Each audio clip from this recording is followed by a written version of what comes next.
Hi guys, and welcome to a new episode of A Dog's Soul.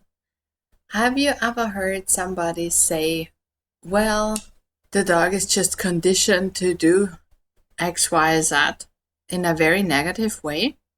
Today we're going to talk about why it's actually good for dogs when they experience conditioning.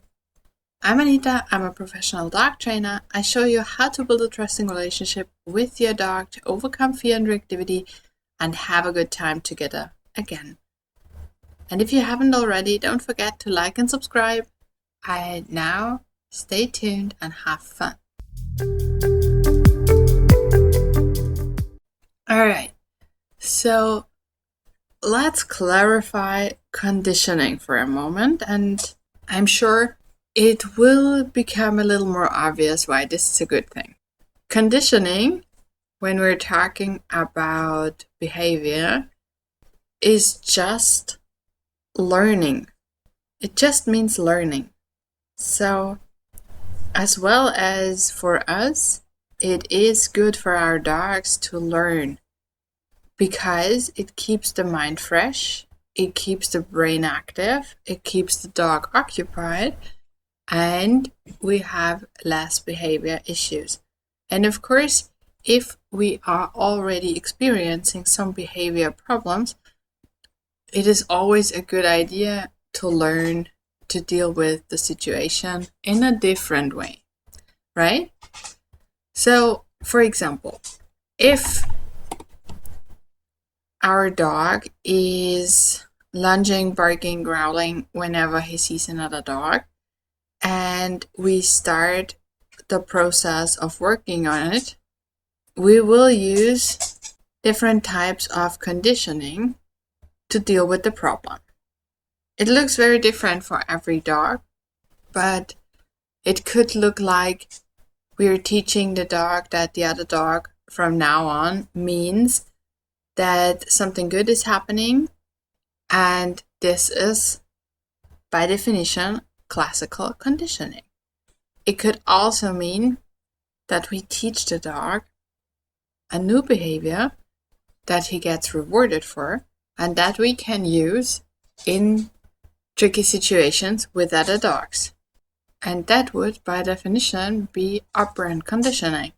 And also, the fun thing is, people who say such things as that dog is just conditioned or stuff like that, it's very common in the German-speaking area.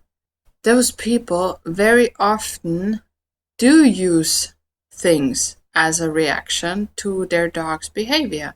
So, for example, the dog is stealing food, for example, and the human yells, "No!"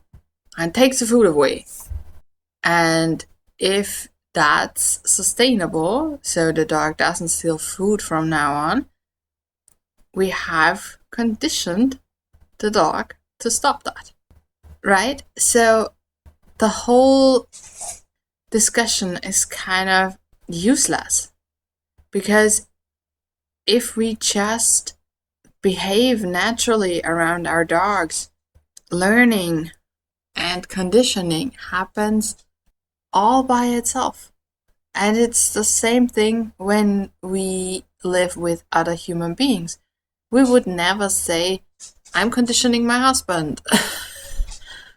But if we have a few situations where my husband brings me flowers and then I do something nice for him, he will learn that whenever he brings me flowers, something nice is coming towards him.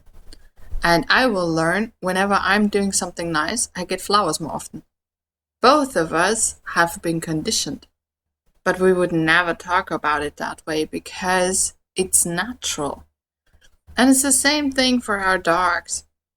It's never bad to learn, no matter how old the dog is. And whenever we are dealing with difficult behaviors or issues or something like that, we need to work on it. And whenever we're working on it, we are using conditioning in one way or another. There is nothing bad about it. On the contrary, when we try to avoid conditioning, we have to avoid the dog, because whenever we interact with each other, whenever we interact with our environment and stuff like that, we will always get some kind of feedback. And whenever we get a feedback, we learn. So I guess the message for today is just don't be afraid of terms like that. Don't be afraid of teaching your dog stuff. It's not a bad thing. Yes, of course, if you're teaching your dog that whenever he does something painful will happen, that's not a good thing. All right. But I'm guessing you're not working that way because you're here. And just another little positive thing we can achieve with learning and conditioning and training is that the relationship between us and our dog gets a lot better. The more we do with each other, the more fun we have with each other, the more we understand each other. And of course, it has to be enjoyable for both sides. But if that's the case, then it's definitely a good thing. And if that's not the case, then we need to change a little bit and see how it can be more enjoyable for you or your dog, or both of you. Because, as always, training should be fun and it should fit in our day-to-day lives easily. That said, if you're ready to start working on your dog's fear reactivity issues, go to the description, book a free call, and we see how I can help you.